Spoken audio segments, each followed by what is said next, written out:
2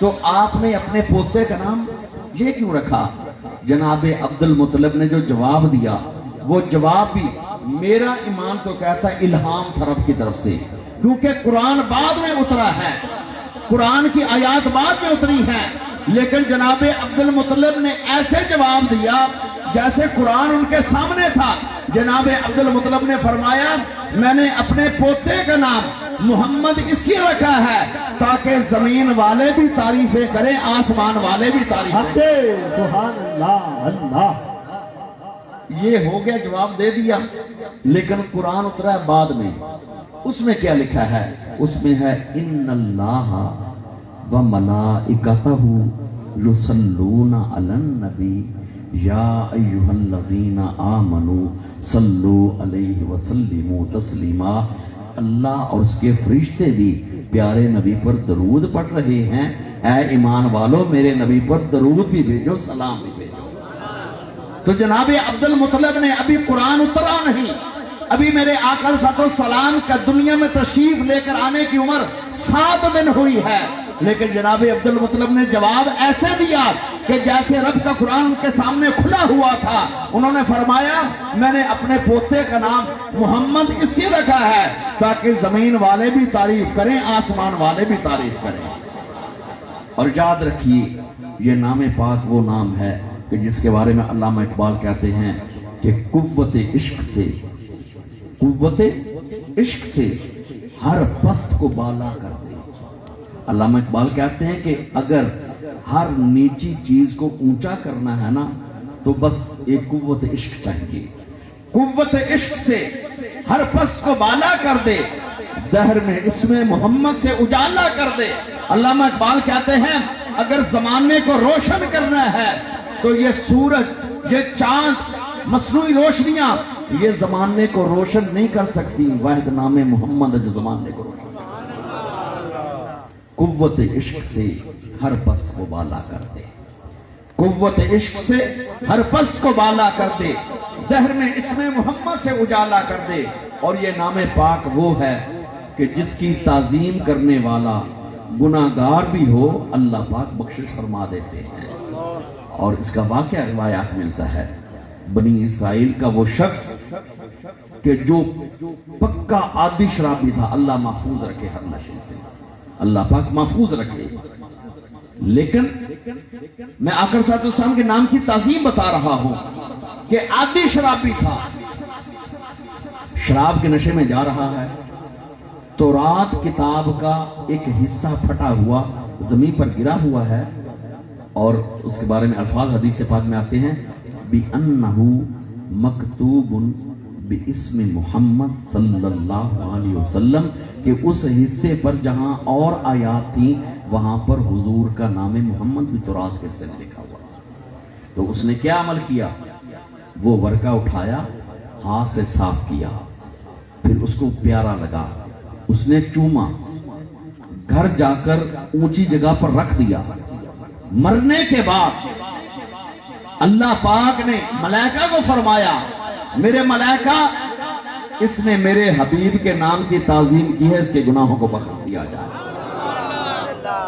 تو آقا صلی اللہ علیہ وسلم کا نام نامی اسم گرامی محمد صلی اللہ علیہ وآلہ وسلم وہ ہے کہ قوت عشق سے ہر پست کو بالا کر دے، دہر میں اسم محمد سے اجالا کر دے۔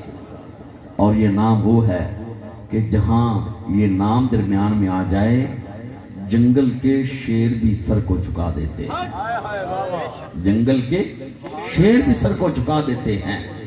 معروف واقعہ حدیث پاک میں کہ آقا صلی اللہ علیہ وسلم کے صحابی حضرت سفینہ، آپ ایک دفعہ سفر کر رہے تھے، سمندری سفر تھا، رستے میں اتنی لہریں اور ہوا کا رخ بدلا کہ ساری کشتی ٹوٹ گئی، جو اس کے اندر لوگ تھے وہ بھی غرق ہو گئے۔ تو ایک لکڑ کے تختے کو آپ نے پکڑا ہوا ہے، بالآخر لکڑ کا تختہ ایسا ایسا جو ہے اس حصے پر آیا، خشکی آ گئی لیکن آگے جنگل تھا، اور ادھر پانی سے نکلے تو آگے تھوڑا سا جنگل میں گئے ہیں، تو جنگل کا بادشاہ جس کو کہتے ہیں شیر، اس پوزیشن میں تھا کہ جیسے اس نے حملہ کرنا ہے، کیونکہ انداز ہوتا ہے شیر کا. شیر جب ایسے بالکل تیار ہو حملے کے لیے تو اس کی آنکھیں اور اس کا انداز اس وقت انتہائی جابرانہ ہوتا ہے. تو آپ حضرت سفینہ نے دیکھا کہ شیر تو بالکل تھوڑے فاصلے پر ہے اور اپنی خاص پوزیشن میں ہے. تو حضرت سفینہ نے اور تو کچھ نہیں کہا، آپ نے فرمایا یا ابو الحارث، یا ابو الحارث، اے شیر کے بچے، میں حضور کا غلام ہوں، میں آقا کا غلام ہوں. حضرت سفینہ نے صرف اتنا کہا تو جنگل کے بادشاہ نے جو پہلے حملہ کرنے کی پوزیشن میں تھا اس نے اپنی آنکھیں بھی جھکا لی، اپنا سر بھی جھکا لی. سبحان اللہ. آنکھیں بھی جھکا لی اور اپنا سر بھی جھکا لیا، اور ایسا ایسا قریب آیا، قریب آ کر اپنے جسم کو آپ کے ساتھ رگڑا. کوئی بھی جانور جب جسم کو رگڑتا ہے مطلب ہے میں تیرا دشمن نہیں ہوں، میں تیرا پیار کرنے والا ہوں. تو شیر نے اپنے جسم کو ان کے ساتھ رگڑا اور آگے آگے چلنا شروع ہو گیا جیسے کہ رستے کا پتہ اس کو تھا.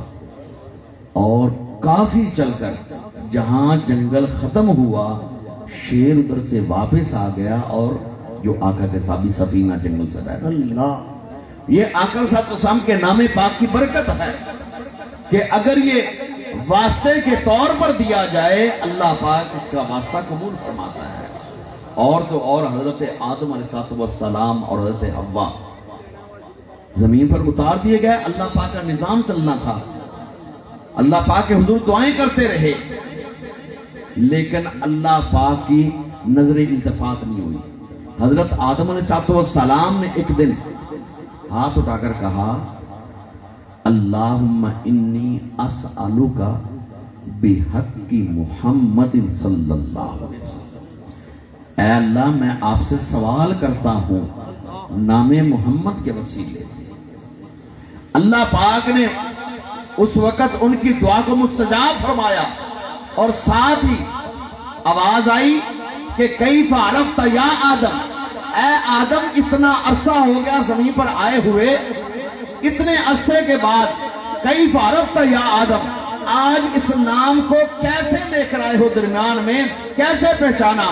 تو حضرت آدم نے عرض کی یا رب العالمین، جب میں تیرے عرش کے سامنے کھڑا تھا تو نے روح پھونکی اور میں نے آنکھیں کھولی تو تیرے عرش کے چاروں کونوں پر لکھا ہوا تھا لا الہ الا اللہ محمد رسول اللہ. میں نے تیرے عرش پر اس نام کو لکھا ہوا دیکھا تھا.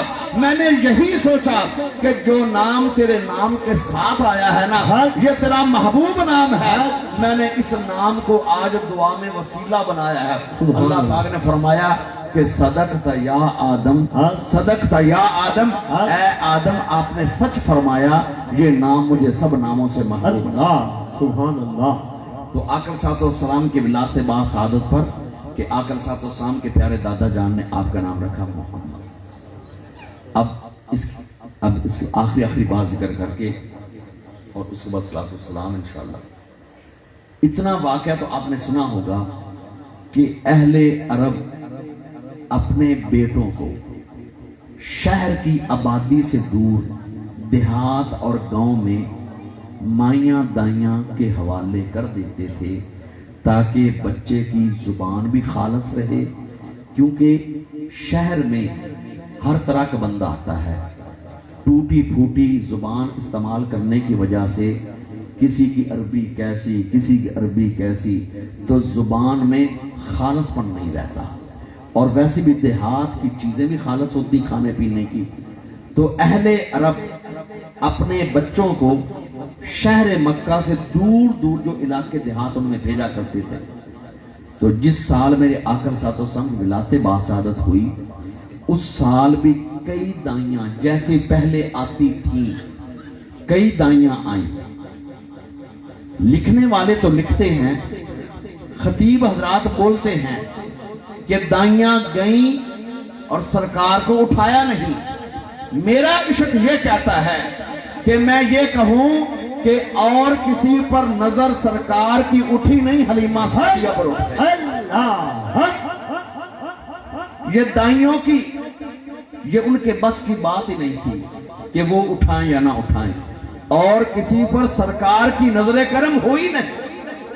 اور اگلا نقطہ کہ اور دائیاں آئیں لیکن سرکار سے رشتہ توڑ لیا نا، ادھر سے منہ موڑ لیا، تو ان کا نام نہ کسی حدیث کے کتاب میں ملتا ہے، نہ کسی تاریخ کی کتاب میں ملتا ہے، نہ کسی عالم دین کی زبان پر ملتا ہے، حالانکہ بیک وقت ایک ہی وقت میں اب عرصہ ہو گیا ہے 1400 سال، 1400 سال، 14 صدیاں پہلے 10-20 عورتیں اکٹھی مکے میں آئیں اور کسی کا نام کا پتہ نہیں۔ حلیمہ سعدیہ کا نام بچے بچے کی زبان پر ہے، حلیمہ سعدیہ کا نام بچے بچے کی زبان پر ہے، عالم دین ہو اس کو بھی پتا ہے، مقتدی ہے اس کو بھی پتا ہے، نوجوان ہیں ان کو بھی پتا ہے، چھوٹے بچے ہیں ان کو بھی پتا ہے۔ وجہ کیا ہے؟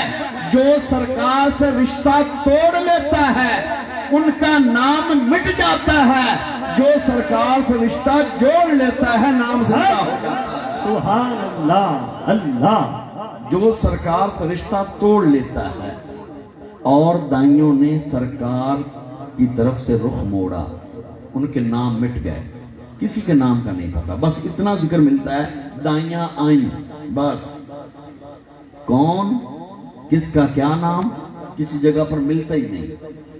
لیکن حلیمہ سعدیہ، حلیمہ کا نام بھی ملتا ہے، حلیمہ سعدیہ کے قبیلے کا نام بھی، اور الحمدللہ اللہ پاک کے فضل و کرم سے، آقا کی نظر رحمت سے، وہ قبیلہ جہاں پر آباد تھا بنو سعد قبیلہ، میں نے خود ادھر جا کر زیارت کی، رضوان صاحب ساتھ تھے میرا خیال ہے کہ ادھر جا کر زیارت کی اس جگہ کی، کہ مکہ مکرمہ سے 150 کلومیٹر دور طائف، اور طائف سے آگے نکل کر روڈ پر اب بھی بورڈ لگا ہوا ہے کہ جو اشارہ قبیلہ بنو سعد، تو قبیلہ بنو سعد آج تک ان کا نام بھی زندہ ہے، حلیمہ سعدیہ کا نام بھی زندہ ہے۔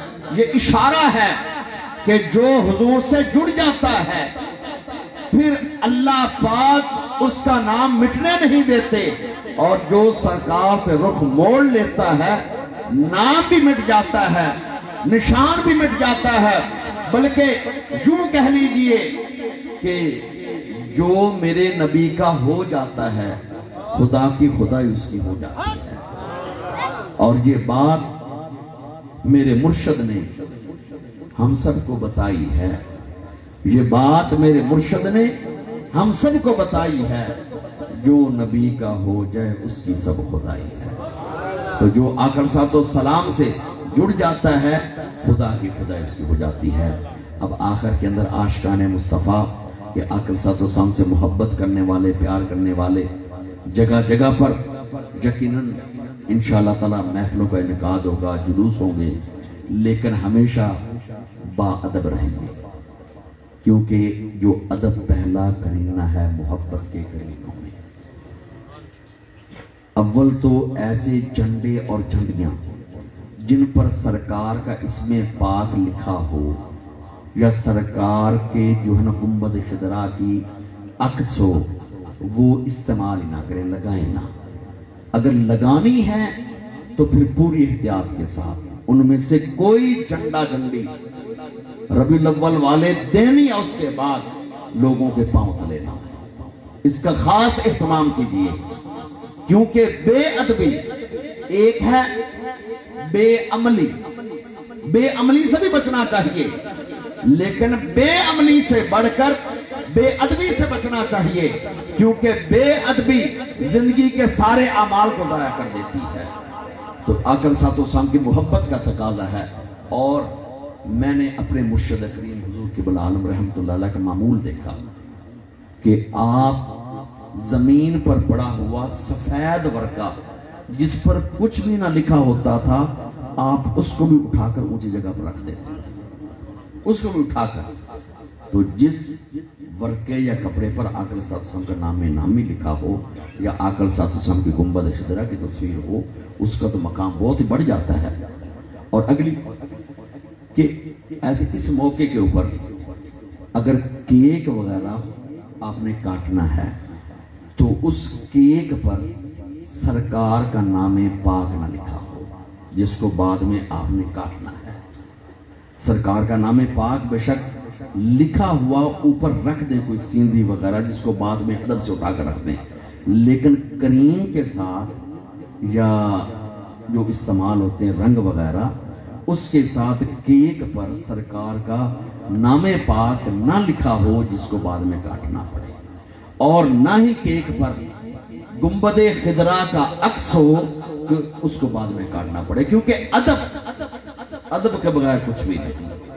محبت بھی ادب مانگتی ہے، اگر ادب ہے با ادب با نصیب، بے ادب بے نصیب۔ اور آخری بات کہ نماز پجگانا، اس کا خاص خیال رکھیں۔ آقا صلی اللہ علیہ وسلم کے آنکھوں کی ٹھنڈک ہے، آقا صلی اللہ علیہ وسلم کا حکم پاک ہے، آقا کو وہ امتی پیارا لگتا ہے جو رب کے آگے جبین نیاز کو جھکاتا ہے۔ تو اللہ پاک سے دعا ہے کہ اللہ پاک احباب کا انتظام قبول فرمائیں۔